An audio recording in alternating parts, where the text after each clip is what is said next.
2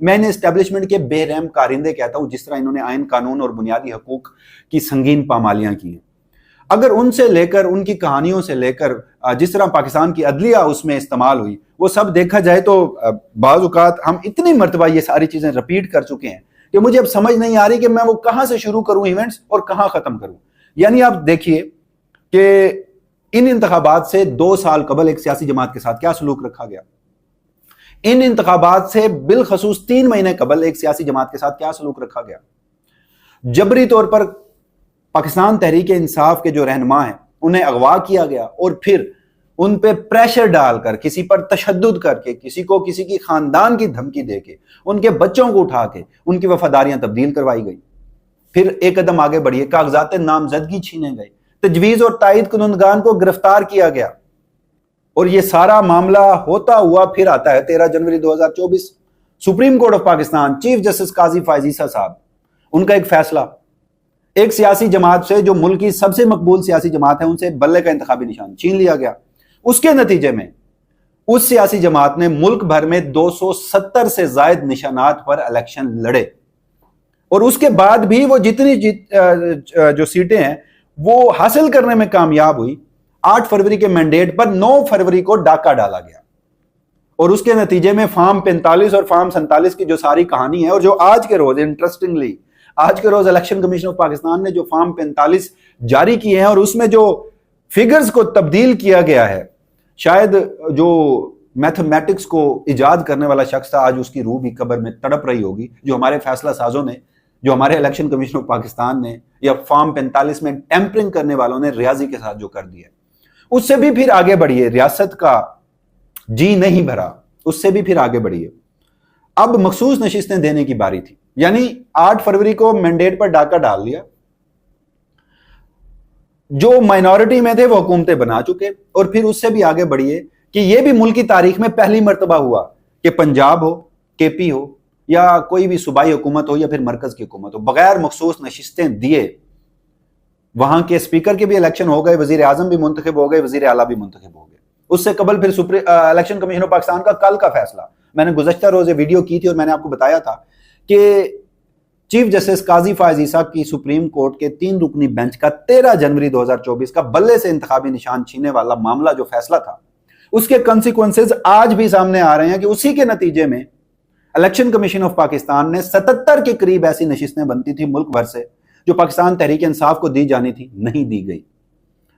نہ صرف 8 فروری کے انتخابات کو متنازع ترین بنایا گیا، 9 مارچ کو صدر مملکت کے الیکشن ہے، 11 مارچ کو سینٹ کے الیکشن ہے، دونوں وفاق کی علامت ہیں یہ ادارے، اور دونوں عہدوں کے الیکشن کو انتخابات سے قبل ہی متنازع ترین بنا دیا گیا۔ کریڈٹ دیجئے جناب، ایک طرف دھننجا یشونت چندر چوڑ صاحب جو ہیں ان کو کریڈٹ دے رہا ہوں میں، تو اپنے چیف جسٹس قاضی فائز عیسیٰ صاحب کو بھی کریڈٹ دیے کہ یہ سب جب وہ اپنے مسند پہ براجمان تھے، جب ان کی سرپرستی میں پاکستان کی عدلیہ تھی، تو یہ سب کچھ ہو رہا تھا، یہ سب کچھ ہو رہا تھا، مگر انہیں کوئی فرق نہیں پڑا۔ ایک طرف ہندوستان کا ایک چیف جسٹس ہے جو کہتا ہے کہ میئر کے الیکشن میں بھی اگر دھاندلی ہوئی ہے تو یہ جمہوریت کا قتل ہے، وہ نہیں ہونے دے گا۔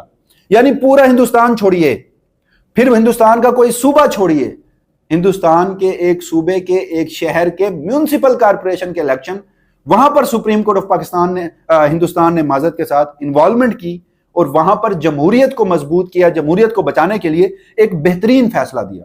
مگر جب ہمارے الیکشن میں یہ سارا کچھ ہو رہا تھا تو ہماری سپریم کورٹ چیف جسٹس قاضی فائز عیسیٰ کی سرپرستی میں ہماری جو عدلیہ ہے وہ خواب خرگوش کے مزے لے رہی ہے، ان کے کانوں پر جوں تک نہیں رینگی۔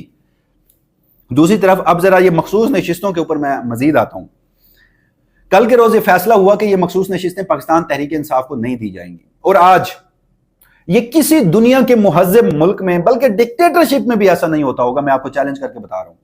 آپ پوری دنیا کی تاریخ اٹھا کر پڑھیے، یہ جو پہلی مرتبہ یہ ہمارے فیصلہ ساز گل کھلا رہے ہیں، یعنی خیبر پختونخوا کی آج جو مخصوص نشستیں تھیں وہ دے دی گئی ہیں، وہ پاکستان تحریک انصاف کو دینے کی بجائے دیگر سیاسی جماعتوں میں بانٹ دی گئی ہیں، اور کس ریشو سے بانٹی گئی ہیں؟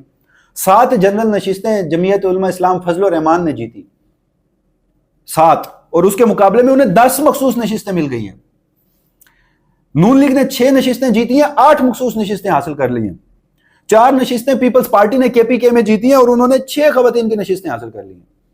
اور اسی طرح ابھی پنجاب ہو، پھر سندھ ہو، پھر بلوچستان ہو، اور مرکز میں بھی یہ بندر باٹ ہونی ہے. اور یہاں پر الیکشن کمیشن آف پاکستان نے آئین کے دستور کے آرٹیکل 51 کی جو شق 6 ہے، اس کی ذیلی شق، اس کی سریحاً خلاف ورزی کرتے ہوئے اس نوٹیفیکیشن میں سنی اتحاد کونسل میں جو پاکستان تحریک انصاف کے KPK سے لوگ شامل ہوئے تھے ان کو انڈیپینڈنٹ لکھ دیا ہے. یعنی اگر آپ انہیں سنی اتحاد کونسل میں لکھتے، تصور کرتے، جو کہ انہوں نے ایفیڈیوٹ جمع کروائے تھے، تو پھر آپ کو اسی کے مطابق کوٹا دیا جانا تھا اور آپ کو یہ جو 24 نشستیں پاکستان تحریک انصاف کو دینی پڑتی سنی اتحاد کونسل کو. لیکن آپ نے نہیں دی، آپ نے انہیں آزاد تصور کر لیا.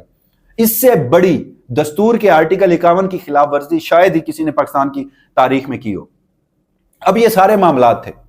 اس سارے معاملات میں آپ کو بتا رہا ہوں کہ شاید وہ میں سیریز آف ایونٹ شروع کروں تو نہ میرے پاس اتنا وقت ہو بتانے کو اور نہ آپ کے پاس اتنا وقت ہو سننے کو. اب ذرا ریکال کیجئے کہ اس ملک کے ساتھ ہوا کیا ہے، اور اس میں پھر پاکستانی عدلیہ اور چیف جسٹس قاضی فائز عیسیٰ صاحب کا جو کردار ہے وہ دیکھیے.